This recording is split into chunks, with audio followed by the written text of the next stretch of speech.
이제 2교시 시작합니다. 예, 2교시가 우리 1급 시험에서는 효자 과목들이에요. 효자 과목. 예, 근데 이제 지역사회복지는 효자 과목이기도 하고 좀 골치 아픈 과목이기도 하고 거기 시험 때마다 좀 변수가 있고요. 실천론하고 실천기술론은 13년 동안 효자 과목이었어요. 계속해서 변함없이. 근데 이제 직업이나 이런 성격에 따라서 2교시를 싫어하시는 분들도 있어요. 예. 그래서 이제 우리 공무원이신 분들은 3교시를 좋아하세요.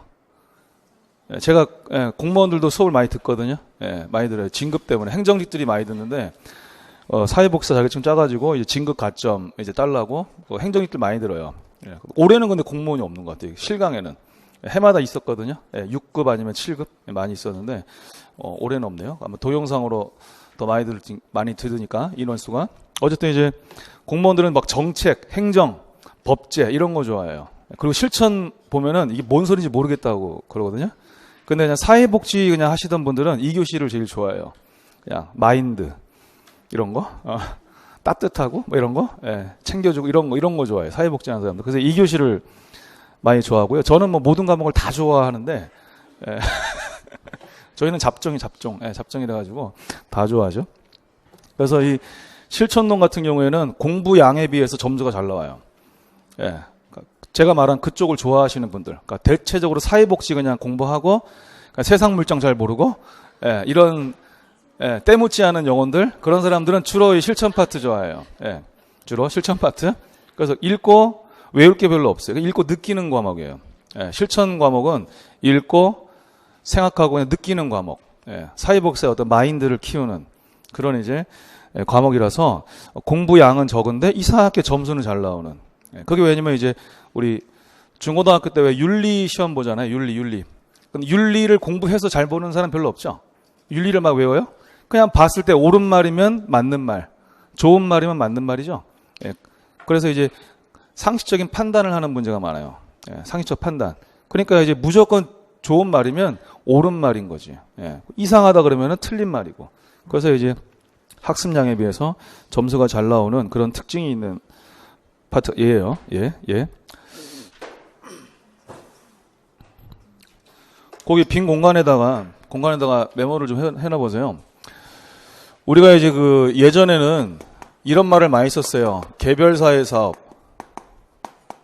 집단 사회 사업, 지역 사회 조직, 이렇게. 지역 사회 조직. 예전에 이렇게. 그래서 여기를 이제 우리가 이제 전통적 방법론 이렇게 불렀어요. 전통적 방법론 이렇게 불렀거든요. 지금도 계속 씁니다. 이 개념들을 지금도 계속 써요. 예, 계속 쓰고 있는데 기본적으로 이제 우리가 통합을 하게 됐어요. 통합 방법론.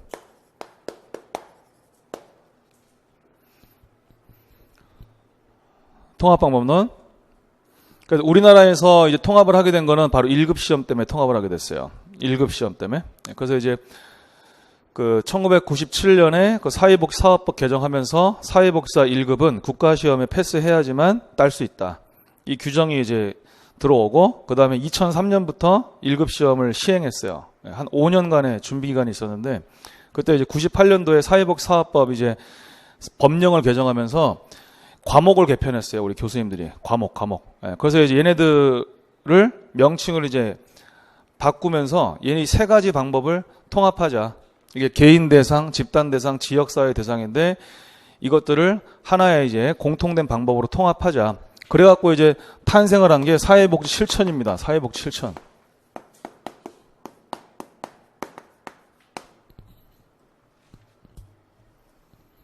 그래서 사회복지 실천이라고 하는 이 과목 자체가 하나의 통합을 의미하는 거예요. 통합. 그래서 이 세 가지 방법론을 이제 통합시키자. 예, 그래서 이제 개인 대상, 집단 대상, 그 다음에 이제 뭐 가족이나 그 다음에 지역사회 대상. 이러한 여러 대상을 하나로 묶자. 그게 이제 사회복지 실천이에요. 그러니까 사회복지 실천 자체가 이제 하나의 통합 방법론이거든요. 근데 이제 그때 교수님들이 실수를 한 게 실천론으로 그냥 합쳤으면 여기 이 한 과목을 합쳤어야 되는데 그때 또 나눴어. 그래서 이제 사회복지 실천 기술 이렇게 하고서 또 이제 지역사회 복지를 또 이제 뒀단 말이죠. 지역사회 복지 이렇게. 그러니까 이게 통합이 된 건지 안 된 건지 헷갈려요. 이게 어쨌든 중요한 거는 사회복 실천이라는 그 과목을 통해서 통합을 한 거예요. 통합.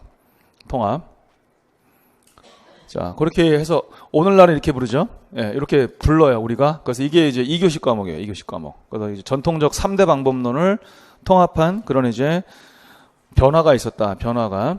그렇게 이제 인식을 하시면 돼요. 인식. 그 중요한 거는 얘네들도 다 써요. 지금도 다 쓰고 있어요. 뭐 버린 건 아니에요, 절대. 예, 절대 아니라고. 이 전통적 방법론을 통합해서 쓰고 있는 거고, 얘네들도 그대로 있어요. 그대로. 그렇게 이제 이해하시면 돼요. 그대로.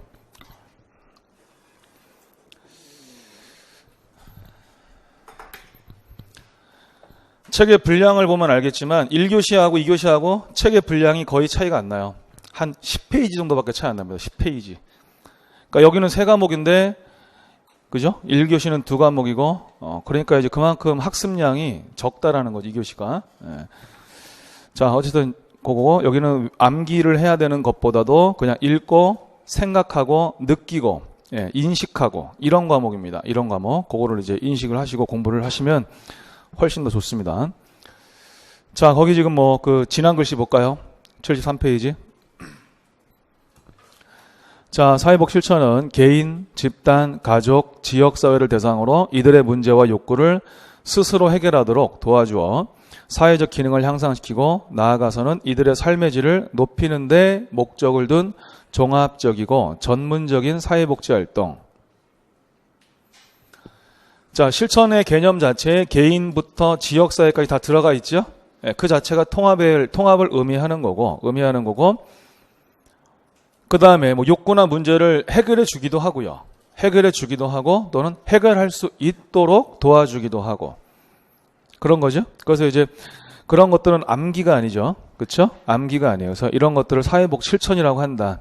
그래서 편하게 얘기하면 사회복 실천은 어떤 욕구나 문제가 있는 클라이언트에게 그 클라이언트가 개인일 수도 있고 지역사회일 수도 있고 집단일 수도 있고 가족일 수도 있는데 개입을 하는 겁니다. 개입을 하는 거. 예, 그래서 이제 기본적으로 이제 그러한 것들을 사회복 실천이라고 한다. 실천. 우리가 보통 뭐 그 사회복지 그 자격증 있는 사람들한테 그런 얘기 하죠. 임상 경험 있냐? 임상 경험. 그렇죠? 원래 임상이라는 거는 이제 우리 병원에서 많이 쓰는 말이에요. 의료에서 많이 쓰는 건데 사회복지도 쓰거든요. 그래서 사회복지에서 임상 경험 있냐 그런 얘기는 이 사회복 실천 경험이 있냐 이거고 그 얘기는 뭐냐면 클라이언트를 직접 다루는 일을 해봤냐 이거예요. 그 말이 클라이언트를 직접 다루는 일을 해봤냐 그게 이제 임상 경험 있냐 이런 얘기입니다. 알죠? 예. 자, 넘기세요. 외울 게 없어요.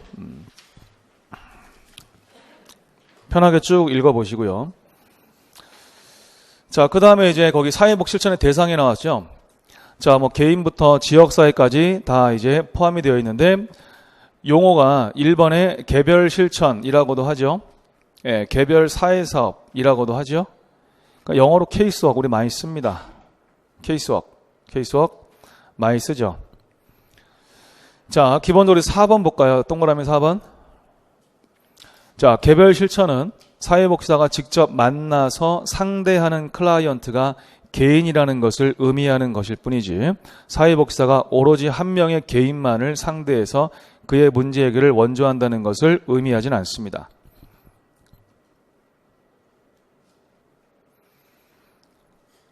자, 그 개별사회사업은 기본적으로 개인을 단위로 하는 거지만 딱 한 사람만 상대한다는 개념은 아니죠. 그렇죠? 예, 그 얘기입니다. 주변에 또 이제 사람들도 당연히 우리가 상대해야 될 일이 생길 거고요. 그 정도 인식이고요. 그 다음에 이제 가족인데 이 가족복지에서 시험이 참 많이 나오는데 일단 나중에 공부를 할 거고요. 동그라미 3번으로 바로 갑니다. 동그라미 3번. 자, 대개의 가족 실천 모델들은 일반 체계 이론의 영향을 받아 그랬죠? 어쨌든 뭐 체계 이론이라는 단어가 들어가 있죠. 체계 이론. 자, 영향을 받아서 가족을 하나의 역동적인 체계로 간주한다. 따라서 가족 구성원 개인이 나타내는 문제의 원인을 개인적인 요인에서 찾는 것이 아니라 가족 구성원들 간의 상호작용 유형, 즉 관계의 양상에서 찾고자 하며 문제 해결도 개인적인 변화에 초점을 두기보다는 가족 구성원들끼리 상호작용하는 방식의 변화에 초점을 둔다. 그래서 가족 복지에서 이제 가장 기본적으로 중요한 게 가족을 이제 전체로 보는 거예요. 그래서 가족 구성원 중에 이제 특별히 문제가 있는 구성원이 있다 하더라도 가족 복지를 할 경우에는 그 사람 하나만 문제 있는 사람으로 이제 처우하면 안 됩니다. 가족 복지는. 왜냐하면 우리가 가족은 서로 항상 교류를 하고 있죠. 항상 소통하고 있고, 그래서 영향을 준 사람이 있지만 나중에 그 사람도 영향을 받아요. 결국에는 그런 이제 특징을 가지고 있죠. 이거는 우리가 인간이 사는 모든 시스템이 다 그렇습니다. 가족만 그런 게 아니라 다 그렇습니다. 그래서 이제 항상 가족을 전체로 보고 개인의 문제로 보기보다 이제 가족 서로 간의 어떤 소통의 문제, 그래서 상호작용 유형의 문제, 관계의 문제, 이렇게 이제 접근한다라는 거를 인식을 하는 게 중요합니다. 인식. 그 다음에 집단 사회사업이죠. 집단. 거기에 그런 말을 해요. 첫째 줄에서 유사한 목표나 유사한 욕구, 유사한 관심사, 유사한 문제 등을 갖고 있는 개별 구성원들을 하나의 집단으로 묶어 그 집단을 대상으로 사회복사가 집단이라는 환경과 집단 내 역동성을 활용해 집단 구성원들의 개별 목표와 집단 공동의 목표를 성취하기 위해 노력하는 실천 방법. 자, 집단사회사업은요. 집단사회사업은 기본적으로 집단을 활용해서 개인을 변화시키는 것입니다. 집단을 활용해서 개인을 변화시키는 거예요. 이것도 정확하게 인식하지 않으면 혼동이 돼요. 그래서 이제 집단사회사업은 집단을 변화시키는 거다? 아닙니다. 집단사회사업은 집단을 활용한다는 얘기는 집단이 수단이 된다는 뜻이죠. 그죠? 집단은 수단이에요. 수단. 그 결과적으로 변화시키는 거는 집단에 모여있는 그 사람들 하나하나, 그 사람들 하나하나를 변화시키려고 하는 거거든요. 그래서 그거에 대해서 정확하게 인식을 하시는 거예요. 인식. 집단 사회 사업에서 집단은 목표가 아니고 수단입니다. 수단. 그거에 대한 정확한 인식. 집단을 수단으로 해서 집단 구성원을 변화시키는 거다. 구성원 하나하나 개인을 변화시키는 거다. 그거예요. 그 다음에 이제 2번. 세 가지 모델 나오죠. 이거 암기하는 거예요. 사회적 목표 모델, 치료 모델, 상호작용 모델인데 이것을 제시한 인물이 누구냐면 파펠과 써놓으세요.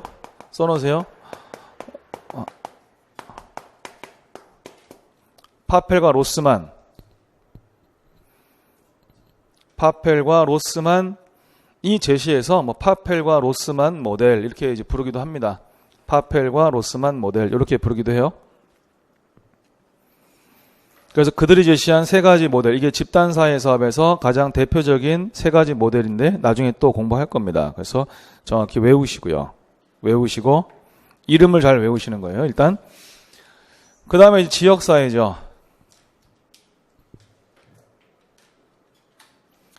지역사회는 단위가 좀 크죠, 그렇죠? 단위가 큰데 거기 지금 보시면은 둘째 줄 오른쪽. 자, 하나는 지리적 조건에 의해 형성된 지역사회, 지리적 조건.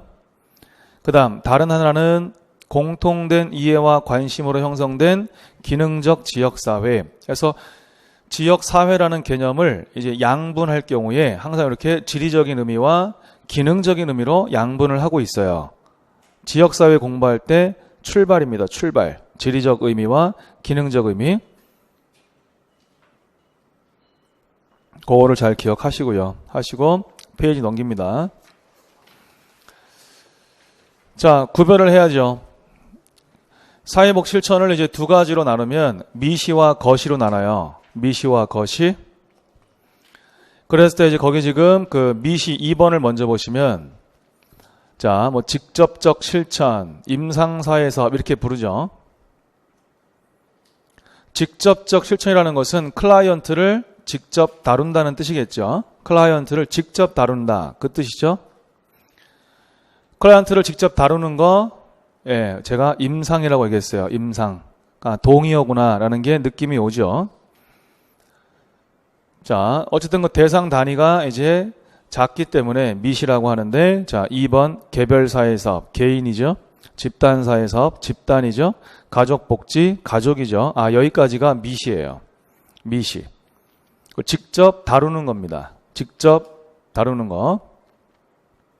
그 다음에 1번이 것인데, 것이라는 거는 클라이언트를 직접 다루지 않고 간접적으로 다룹니다.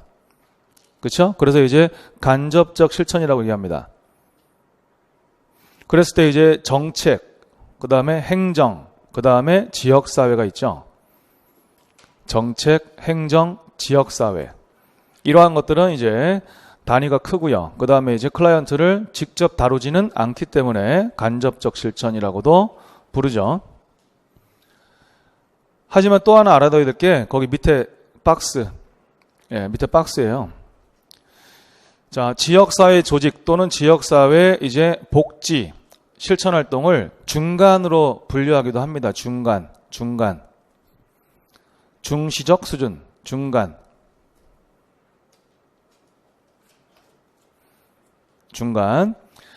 그래서 지역사회 복지는 양분하면은 것이고 3등분 하면은 중간이다. 3등분 하면 중간이다. 지역사회 복지.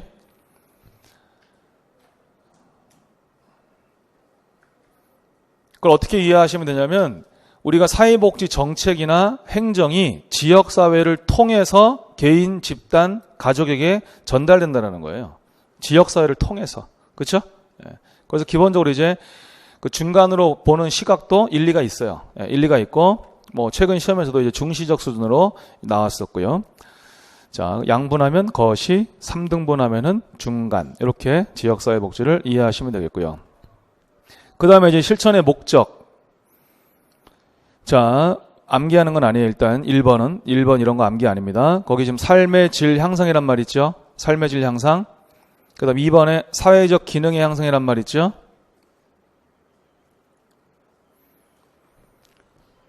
그 다음에 이제 3번에 역기능이란 말이 나오죠. 역기능. 그럼 역기능을 이제 해결해 준다. 너 역기능을 해소한다. 그 뜻이에요. 그래서 뭐 삶의 질 향상이나 뭐 사회적 기능의 향상, 역기능의 해소 이런 것들은 사회복지 어디다 갖다 놔도 다 목적이 됩니다. 사회복지 어디다 갖다 놔도. 그래서 암기 대상이 아닙니다. 사회복지 왜 합니까? 그렇죠? 이런 걸 위해서 하는 거죠. 개인의 이런 걸 위해서 하는 거죠. 그것 때문에 하는 거고. 그 다음에 이제 외워야 될 거는 2번이에요. 2번. 핑커스와 미나안을 외워야 돼요. 자, 1973년에 이 핑커스와 미나안이 제시한 사회복지 실천의 목적인데 이 목적이 오늘날도 유용하게 쓰인다. 그만큼 중요한 의미가 있어서 그렇습니다. 의미. 일단 핑커스와 미나안이 제시한 실천 모델이 하나 있어요. 유명한 거. 이제 그 옆에다가 써놓으면 돼요. 4체계 모델. 4체계. 핑커스와 미나안이 제시한 모델의 이름이 있죠. 4체계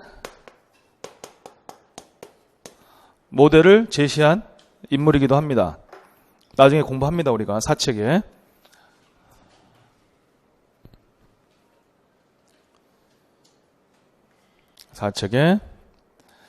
자, 어떤 의미에서 중요한지 이해를 하고 그 다음에 이제 숙지해야 되는데요. 먼저 1번에 보니까 개인이 나왔죠.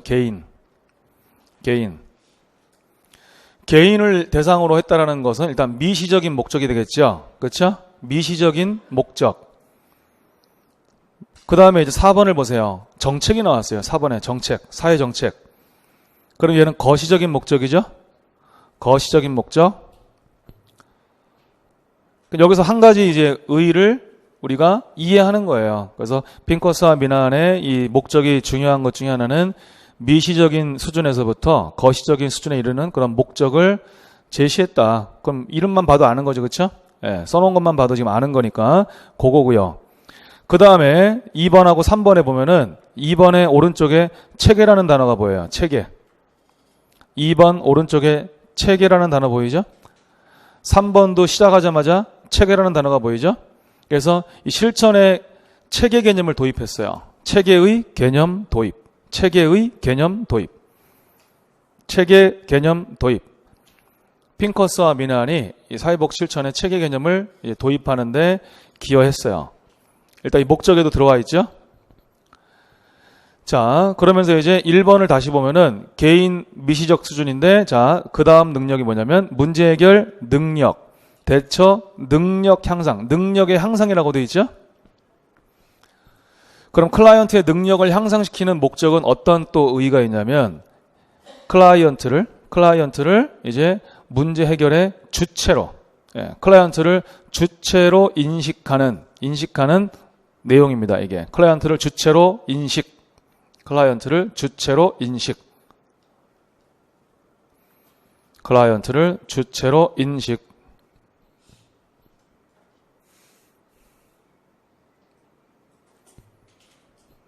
주체로 인식.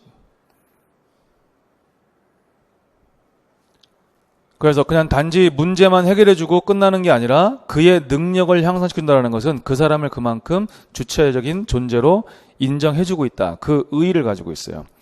그래서 이제 그러한 의의 때문에 핑커스와 미난의 이 목적 네 가지가 이제 우리가 숙지를 시켜야 될 내용입니다. 그래서 암기 형태로도 시험에 나왔었습니다. 암기 형태로. 이 네 개에 해당이 되냐 안 되냐 이런 것들 기억을 하시는 거고요. 그 다음에 이제 미국 사회복지교육협의회 한 번씩 쭉 읽어보세요. 쭉 읽어보시고 외우진 않아도 되겠고요. 그 다음에 제스트로 78페이지.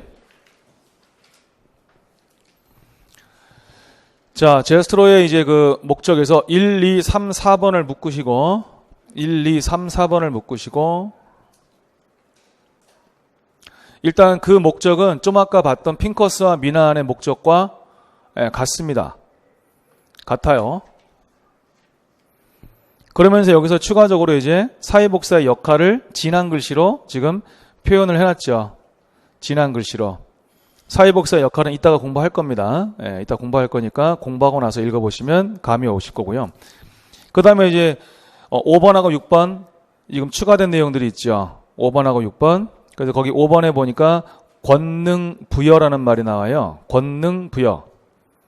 5번에서 우리가 흔히 말하는 임파워먼트죠. 그렇죠? 임파워먼트. 그 다음에 이어지는 말이 사회적, 경제적 정의 증진. 사회적, 경제적 정의 증진. 그래서 임파워먼트와 그 다음에 사회, 경제적 정의 증진이라는 목적. 그 다음에 6번에서 전문적인 지식과 기술 개발. 전문적인 지식과 기술 개발.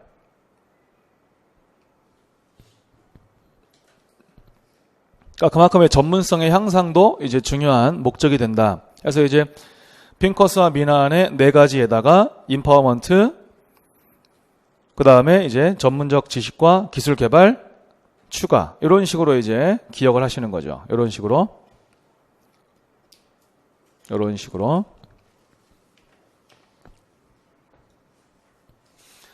자, 오른쪽으로 가세요. 자, 사회복 실천의 가치와 윤리, 시험에 상당히 잘 나오는 그런 내용들인데, 먼저, 가치의 정의는 레비하고 로엔버거 두 가지를 한번 보겠습니다. 암긴 아니에요. 자, 레비의 정의, 가치란 사람에 관하여, 그리고 사람을 다루는 적절한 방법에 대하여 전문직이 갖고 있는 신념.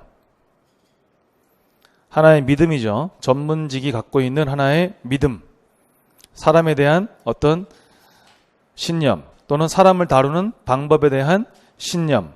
이런 것들을 가치라고 하는구나. 그 다음 로엔버그는 뭐라고 됐냐면 믿음과 같은 것. 마찬가지로 신념이죠.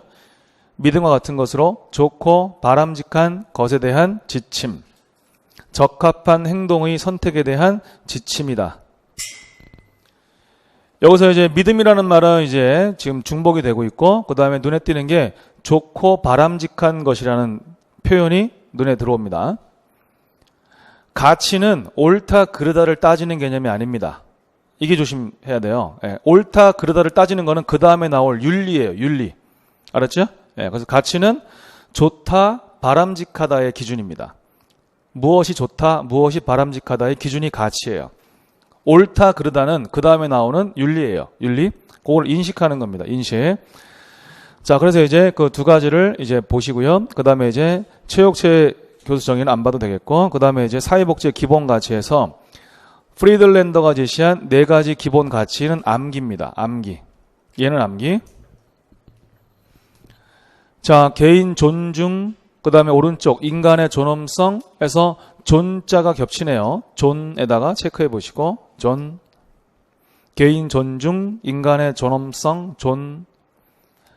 그 다음 자기결정, 그 다음에 인간의 자율성, 자발성, 자자가 겹치네요.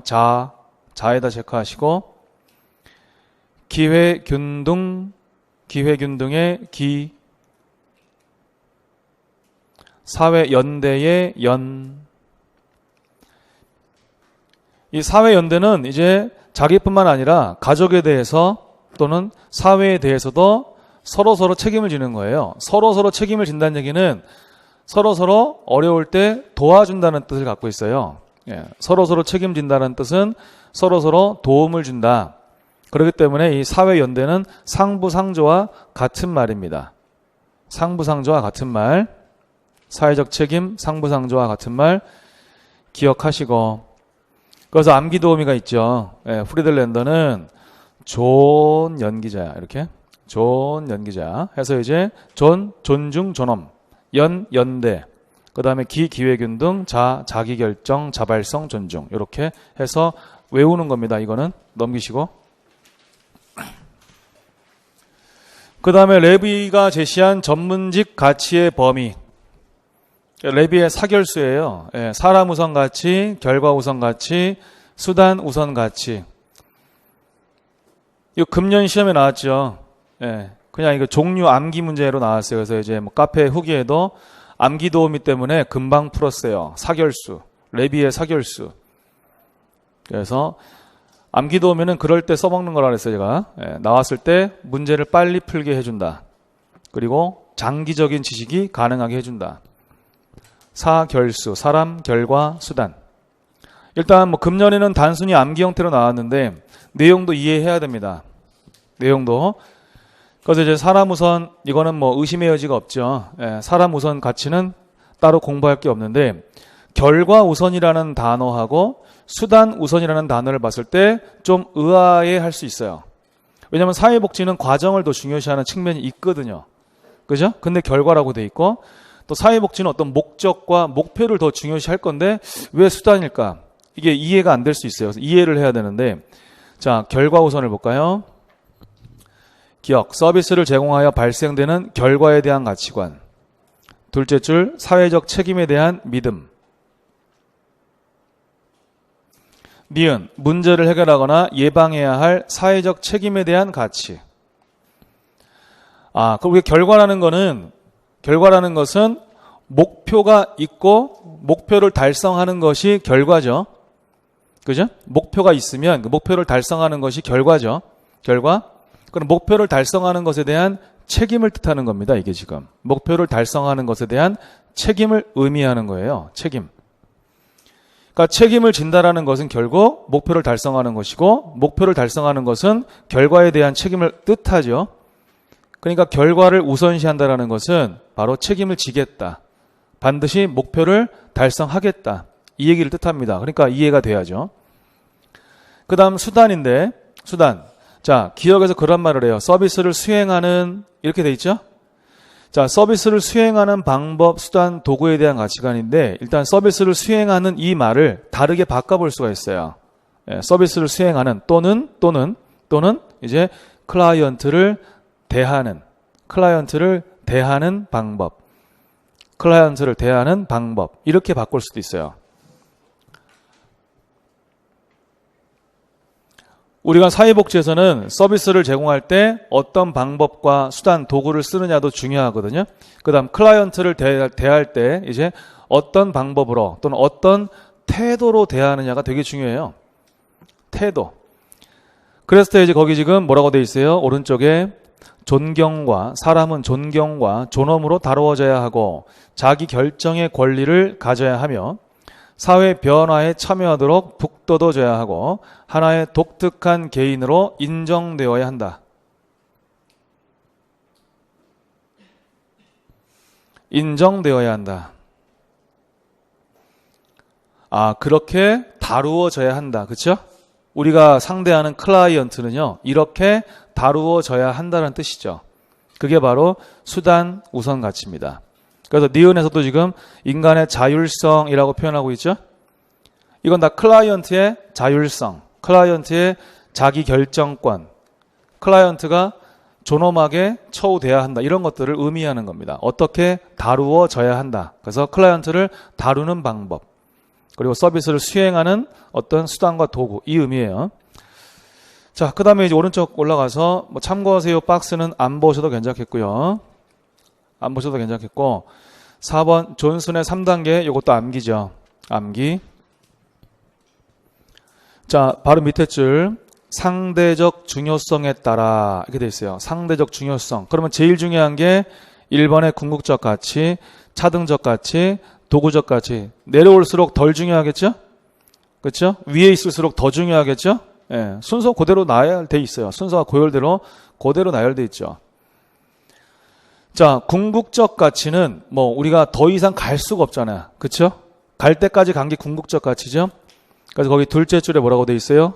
기억의 둘째 줄, 인간의 존엄성, 사회 정의, 이런 것들은 궁극적인 가치다. 그래서 거기 앞에 뭐라고 써 있어요? 앞에 불변하는 가치, 불변하는 가치.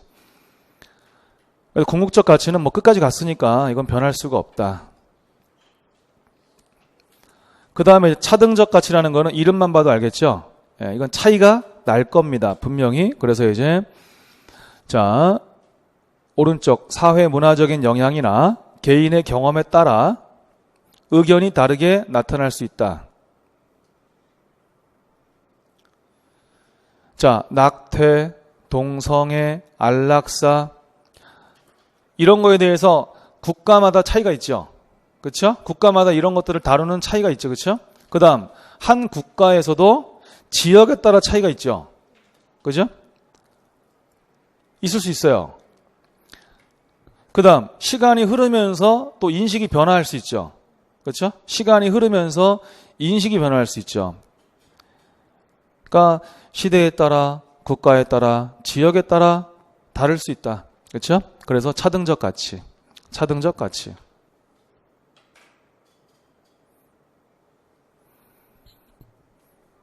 동성애 같은 거 이런 거 토론하면 진짜 재밌어요. 그죠? 그죠? 동성애. 제가 경찰 면접은 이제 집단 면접이 있는데, 그 집단 면접 할 때 제가 그 토론 주제를 제시하는 게 있거든요. 그때 동성애를 토론 주제로 제시하면은 애들이 정말 재밌게 토론합니다. 동성애 찬성론자와 동성애 반대론자끼리 토론을 시키는데 되게 재밌습니다, 이거. 예. 홍석천이 자주 등장해. 홍석천. 예, 꼭 등장해요. 예, 연예인 얘기하면서. 자, 그 다음에 이제 도구적 가치는요, 좀 아까 봤던 레비의 수단적 가치 있죠? 수단 우선 가치랑 똑같아요. 수단, 도구, 방법, 얘네들은 똑같습니다. 다 사회복지에서는 클라이언트를 다루는 자세, 클라이언트를 다루는 방법, 이런 것들입니다. 같아요, 내용은. 자, 넘어가시고. 자, 알아두기 박스에서 사회복 실천의 3대 요소가 있어요. 사회복 실천의 3대 요소. 자, 일단 외우세요. 가치, 지식, 기술. 일단 사회복지 실천에 있어서 우리가 사회복지사와 같은 어떤 사회복지 전문직들이 어떤 가치를 가지고 일을 하느냐가 되게 중요합니다. 사회복지사가 어떤 가치, 의미죠. 그렇죠? 가치, 의미. 그리고 어떤 영향력을 줄 수 있나, 클라이언트에게. 되게 중요하죠. 그리고 또 전문직이라는 말에 걸맞게끔 지식을 바탕으로 해야 돼요. 그리고 사람을 다루는 거에 대한 다양한 경험이 있어야 됩니다. 예.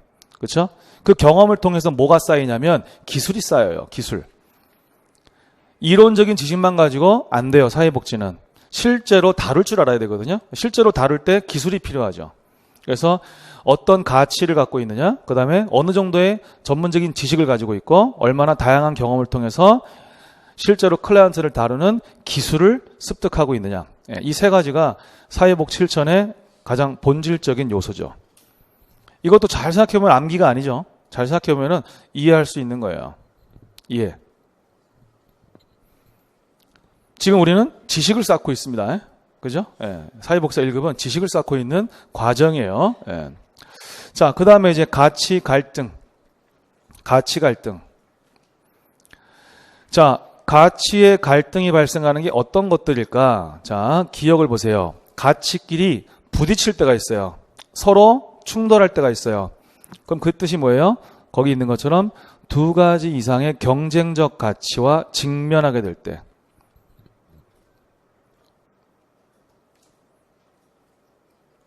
두 가지 이상의 경쟁적 가치. 그러니까 중요한 두 가치 또는 세 개의 가치 이런 것들이 부딪혀서 어느 가치를 더 우선시해야 되나 고민스러울 때가 있어요. 고민스러울 때가. 자, 투병 중인 클라이언트가 사회복사한테 그렇게 얘기합니다. 자살하고 싶다. 너무 힘들다. 이게 병 치료하는 게 너무 힘들다. 그랬을 때 이제 사회복사가 여러 가지 가치 때문에 고민할 수 있어요. 일단은 생명보호. 그렇죠? 자살을 한다는 거는 생명을 보호하지 않는 거죠. 생명보호라는 가치. 그 다음에 얼마나 힘들면 죽고 싶을까. 그렇죠? 치료하는 게 얼마나 괴로우면 죽고 싶다는 말을 할까. 그렇죠? 그때 그거를 또 뭔지 존중해주고 싶죠. 그죠? 자기 결정. 이 자기 결정이라고 하는 또 하나의 가치. 그 다음에 이제 클라이언트가 그 자살에 대해서 언급을 하면은 반드시 사회복사는 그 가족에게 알려야 될 의무가 있어요. 반드시 알려야 됩니다. 그거는 반드시. 그러면 이제 비밀. 클라이언트가 우리 가족들한테는 내가 이런 생각하고 있는 거 절대 말하지 말아주세요. 그럼 말하지 말아야 될까요? 말해야 됩니다. 말해야 돼. 무조건. 그건 지켜줄 수가 없어요. 비밀을. 그래서 가족들한테 말은 해야 되는데 또 클라이언트 얘기를 들으니까 또 마음이 또 이제 막 아프거든요. 막 헷갈리거든. 그러면 이제 생명보호라는 가치, 자기결정이라는 가치, 그 다음에 비밀보호라는 가치. 그렇죠? 비밀보장. 이러한 가치가 막 섞여 있을 때 어느 걸 내가 가장 우선시해야 될까 고민스러울 때가 있어요. 그러면 이제 이게 가치 갈등이고, 그 다음에 그 가치 갈등 상황의 둘째 줄에 그런 말 있잖아요. 가치 갈등은 다양한 윤리적 딜레마를 파생시킨다고 돼 있죠. 그러니까 가치가 갈등이 발생하면은 윤리도 갈등이 발생하는데 그 윤리적인 갈등을 윤리적 딜레마 이렇게 표현하는 거죠. 이러지도 저러지도 못하는 그런 상황 이렇게 된다는 얘기예요. 자, 그래서 가치상충은 서로 여러 가치가 함께 충돌할 때예요. 이게 실제 시험에 그렇게 나옵니다. 예로 나와요. 시험은 예로 나와요. 그럼 이게 지금 가치상충인지 의무상충인지 이런 것들을 연결하는 게 시험 문제거든요. 그 다음 의무상충은 뭐예요? 의무, 기관에 대한 의무와 클라이언트에 대한 의무 사이에서 가치 갈등을 경험할 수 있어요. 예를 들면 자신이 근무하고 있는 기관의 정책, 기관에 대한 의무, 기관의 정책은 우리가 사회복사가 따라야 될 어떤 내용들이겠죠? 근데 클라이언트의 이익이 충돌할 수 있습니다. 기관에서는 이렇게 하면 안 된다고 되어 있는데 클라이언트는 이렇게 해달라고 할 수 있어요. 그러면 이제 양쪽에 대한 의무 사이에서 충돌이 발생한 거고, 그러면 또 고민하게 되겠죠. 의무상충이에요. 의무상충. 그 다음 클라이언트 체계의 다중성. 자, 복합적인 문제로 인해 클라이언트 체계가 여러 사람인 경우, 즉 클라이언트가 여러 명일 때가 있습니다. 여러 명일 때. 그럴 때 어느 클라이언트를 가장 우선시해야 되나, 또는 어느 클라이언트의 욕구를 가장 우선시해야 되나, 이런 것 때문에 고민할 수가 있어요. 그런 것 때문에. 그 다음에 이제 결과의 모호성이죠. 결과의 모호성. 사회복사는 자신이 내려야 하는 결정의 결과나 장기적인 효과성이 모호할 경우 갈등 상황에 놓일 수 있어요. 내가 이렇게 하면은 클라이언트가 행복해질까? 그렇죠? 클라이언트 삶에 변화가 올까? 이렇게 하면 될까? 그리고 그 효과가 지속적으로 있을까? 이런 고민을 많이 할 수가 있죠. 이건 이제 결과에 대한 모호성 때문에 그래요. 어떻게 해서 확실하게 뭐 변화가 된다 그러면 하겠는데 확실하게 변화가 될까? 이런 생각을 하면서 사회복사가 이제 어려워할 수 있거든요. 그건 결과의 모호성이라는 뜻이고. 그다음 힘 또는 권력의 불균형이죠. 힘 또는 권력의 불균형. 자, 어떤 불균형이냐? 전문가로서 도움을 주는 입장에 있는 사회복지사, 도움을 받는 입장에 있는 클라이언트. 이 양자 간의 관계가 권력적으로 평등하지 않기 때문에 발생할 수 있습니다.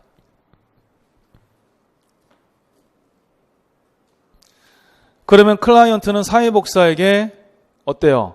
자꾸 기대려 하겠죠. 기대려고 할 겁니다. 사회복사를 대단한 사람으로 여기면서 자꾸 기대려고 할 거예요. 그래서 이 힘 또는 권력의 불균형으로 인해서 발생하는 문제점이 뭐냐면 거기 있는 것처럼 클라이언트가 전문가에게 의존하는 관계가 될 가능성이 높다는 거예요. 이게 단점, 문제점이 될 수 있죠. 그래서 클라이언트가 뭔가 스스로 할 수 있게끔 만들어주는 게 참 중요한데 그렇게 안 될 가능성이 있다. 그 이유가 뭐냐면 한쪽은 도움을 주는 전문가고 한쪽은 도움을 받는 약자이기 때문에 약자가 전문가에게 자꾸 의지할 가능성이 높다. 의지할 가능성. 근데 그건 좋은 게 아니죠. 그죠? 좋은 게 아니란 말이에요. 그래서 불균형 기억하시고. 그 다음에 이제 그 외에도 제한된 자원을 배분해야 하는 상황. 자원은 제한되어 있는데 달라는 건 많고, 그렇죠? 요구하는 건 많고, 이럴 때 또 고민하겠죠? 내 지갑에서 돈이라도 빼줘야 되나, 싶기도 하고, 그죠? 자, 그 다음에 이제 가치 갈등을 극복하기 위한 노력인데 상식적으로 편하게 읽어보시면 돼요. 편하게 읽으세요. 외울 거 없습니다. 읽고 생각하는 거라고 말씀드렸습니다.